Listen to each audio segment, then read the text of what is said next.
Hi, welcome to AFTV. I got Robbie with me. We just lost Aston Villa 1-0 here at Villa Park. Robbie, as I was leaving, I just heard the Villa fans singing we're going to win the league. Now, No. You know what? Let me first of all give credit to Aston Villa. Good. Julian said it. They're an informed team.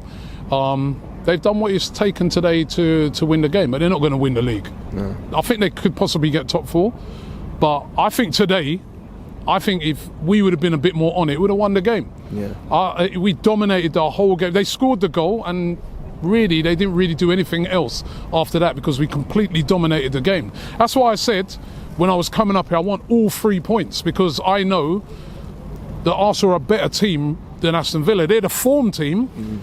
But we are a better team, right? And so you never would have taken a draw because it was having a joke. in the end, of course, I would have took a draw in the end because I saw how we were struggling out there. But I just look at the game and I'm thinking, you play a game like that, probably next week we probably win it because we probably wouldn't have been as poor with some of the chances we had. We missed so many chances in that game. I mean, there's one that Odegaard missed. I think a couple. Yeah, two. That Odegaard should have done better with. You know what I mean?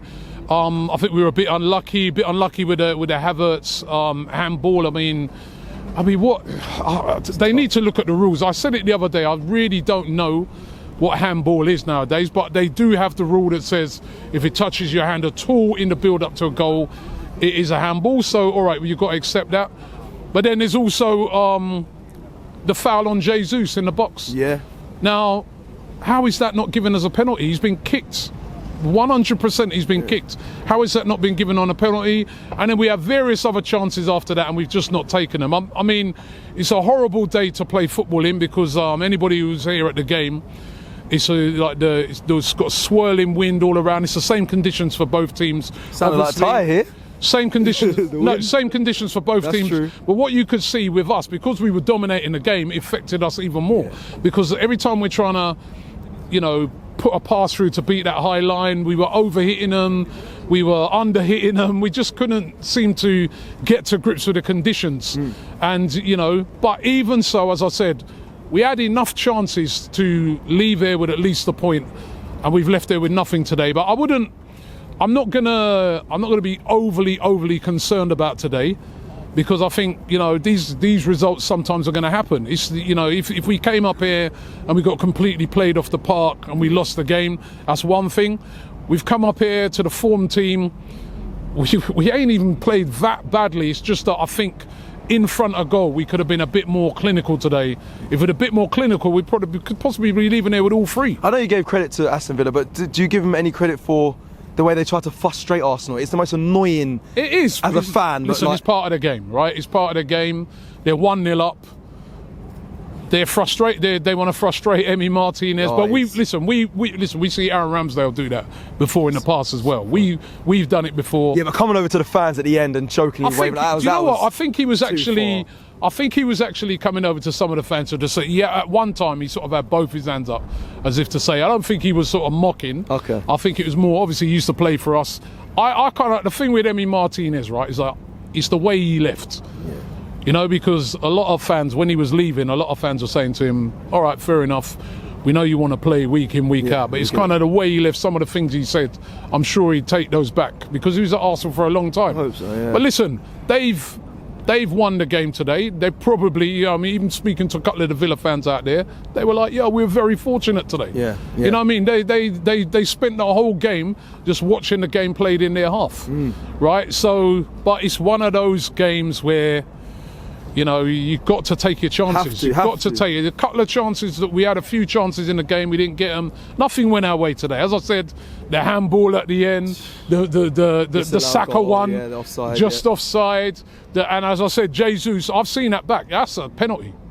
I don't know what they were thinking there. If you kick someone and you ain't got the ball and you kick them and in their leg and they go, that's a penalty. Yeah, I'm gonna have to watch that back. I want to ask you. So you said not a damaging performance because obviously we've got Brighton coming to the Emirates next, and then we've got Liverpool away at Anfield. So for you, you're not too concerned about this, but expect the boys to come because they've got big games. Listen, coming up. I said two things. I wanted us to make a statement today. Yeah, you did. Come up here, get all 3 points, make a statement. But I also said though that even if we win it, it's nothing to do. You know, I mean, it's still way too early to be talking about leagues and that. If we lose it, way too early. If we win it, way too early. It would have been just nice to have come up here and made a statement, because they beat Man City.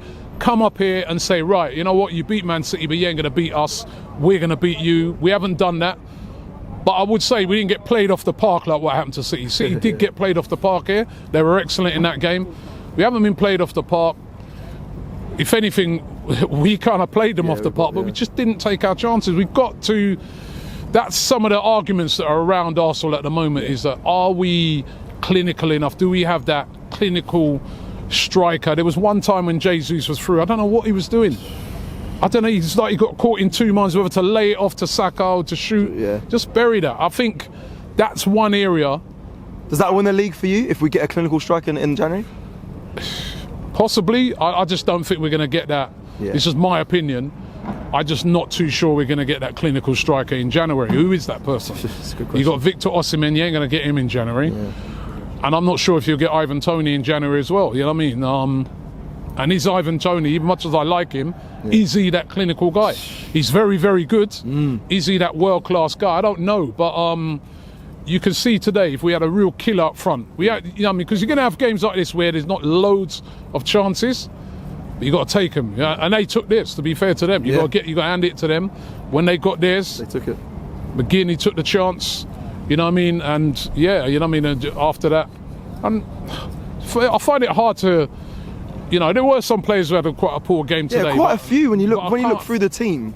I mean, I heard you going about Zinchenko. I didn't think he played that bad today. I didn't think Zinchenko played that bad. I thought he was on a yellow card from really early in the game. So after that, he couldn't really go diving in on tackles and that. But I thought he was like attacking wise. You know, I mean, he brought a lot to the game, and he was one of the better players. I thought players like Martinelli, even Saka today, not their greatest games at all. You know what I mean? There was that one that was whipped across the Saka, he completely missed it. I couldn't, you know, it wasn't easy, but we know Saka can bury those, you know? So we got to hold it, man. It's like one of them ones where they say, hold that, you've got to hold that. You know what I mean? We just got to hold it. We just got to say, only the second defeat of the season. Let's move on to the next. Let's go and beat Brighton now. You know what I mean? Go and beat Brighton, and then it sets it up nicely for that game up at Anfield. But we've got to come to one of these places and win. We've now gone to Newcastle, tight game, lost 1-0. Come here, same thing, lost 1-0.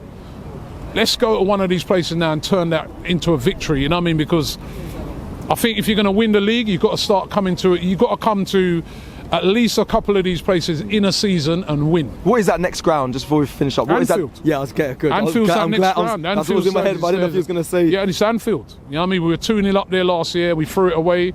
Possibly that could have been the game where we kind of threw away the league, to be honest. You know what I mean? So let's go up to Anfield and you know... make it right. This league is definitely there for Arsenal to win this season. There's nobody running away with it. You know what I mean? You saw Liverpool today. They only just got over the line. We only just got over the line the other night against Luton. Liverpool drew at Luton. These lot last week, they drew at Bournemouth. You know what I mean? I'm telling you, the league there is up for grabs, man. For whoever's going to be that consistent team throughout the season is going to win this league.